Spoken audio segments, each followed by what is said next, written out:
Hello everybody, I'm Thrash Maniac HD, and if you guys saw my last video, I said the next video I would do, which would come after that, would be an album review.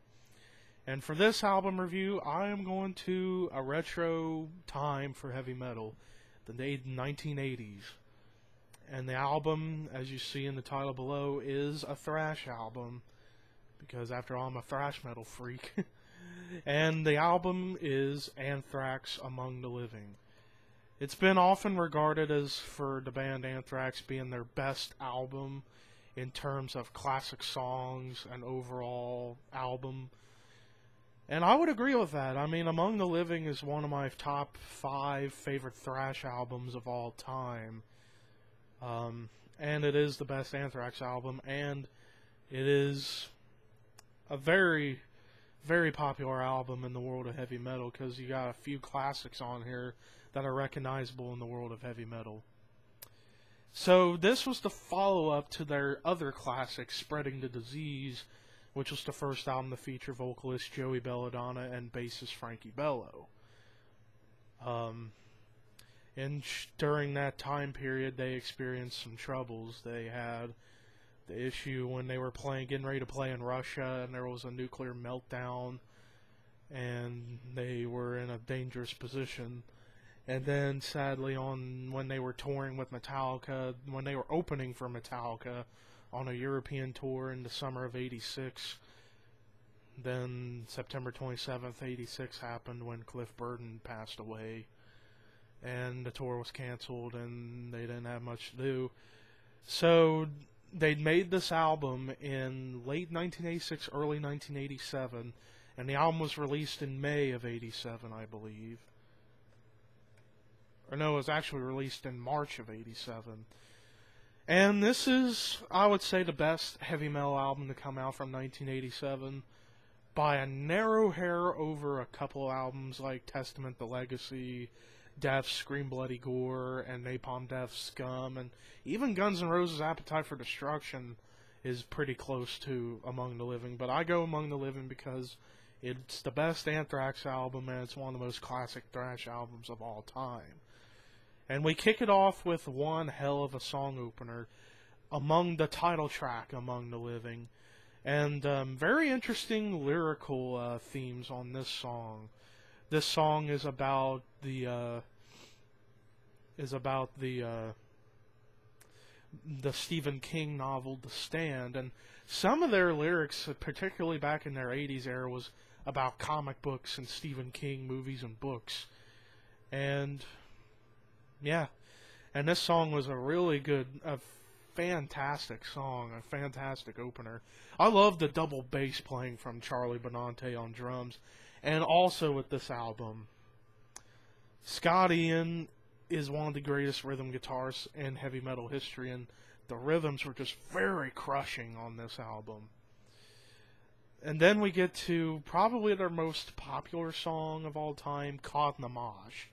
Mostly recognizable for the Frankie Bello intro bass line after the riffs go dun dun dun dun dun dun dun dun dun dun, and then you hear the bass going bum bum bum bum bum bum bum bum bum bum bum bum. Like, that is one of the all-time greatest bass lines of a song of all time.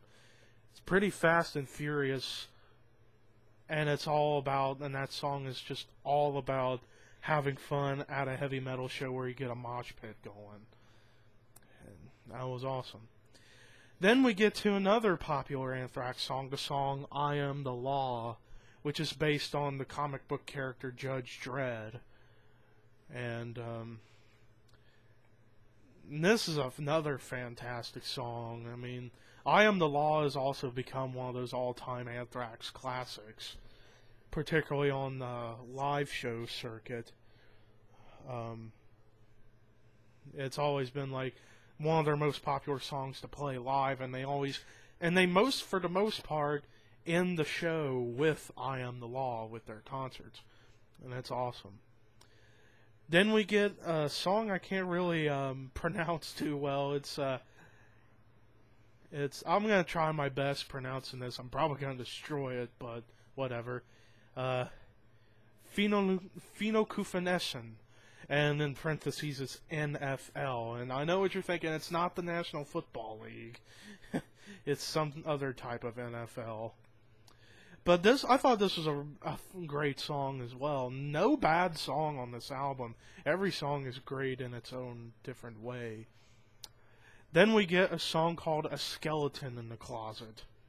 And this was another Fast and Furious song. Then again, pretty much all these songs are pretty fast and furious. And if this was on the cassette, that was the end of the first side. Flip over to the second side, and we open the second side up with one of the all-time Anthrax songs, Indians. And I would say Indians is the best song on this album because it's got a really good guitar melody in the beginning, and it was just awesome.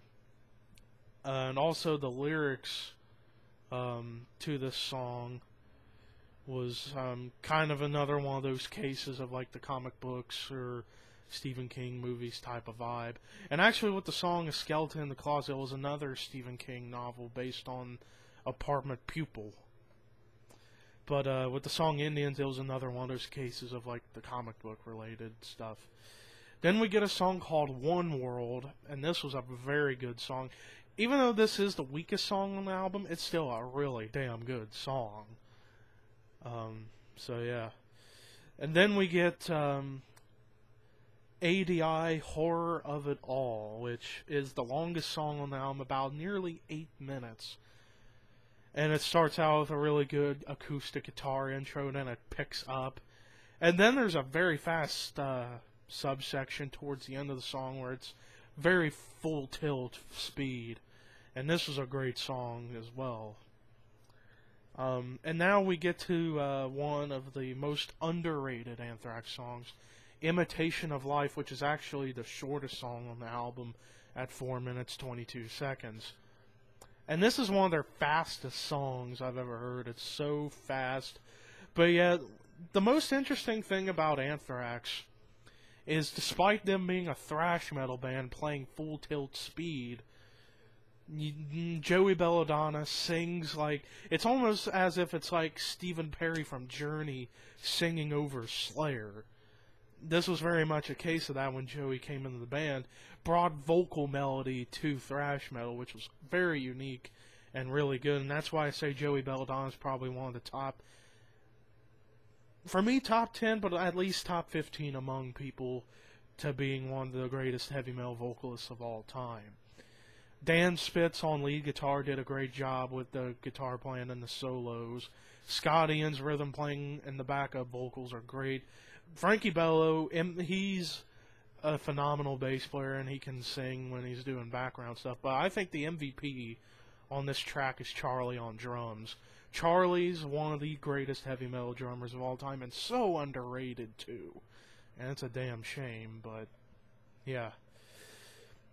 But then shortly after this album, they did come out with the I'm the Man EP, which had the song I'm the Man, which was a very innovative song for its own time, where it was the first real example of rap metal. And it's a funny song, and it's a great song too. And also they had a few tracks they did from Among the Living on the EP, but also a cover of Black Sabbath's Sabbath Bloody Sabbath, which was a really good cover. But yeah, that does it for Anthrax Among the Living album review. Overall, fucking fantastic album. I give it a 9.5 out of 10. The best Anthrax album in their catalog, and one of the all-time great thrash metal albums. So yeah, there you go. The only reason I gave it a 9.5 out of 10 is because of the song One World, but it was still a really good song, but every other song was great. I would say if One World was a better song for my listening purposes, this album would get a perfect 10 out of 10, but this is very close. So I'm not downgrading the album too much from that song. It's still a really good song, but it's just how I do this, so yeah. But yeah, 9.5 out of 10, Anthrax Among the Living. If you guys wanted to listen to this album and you can't buy it, there will be a link in the description box for you guys to listen to the album. It's fucking phenomenal. But until next video, peace.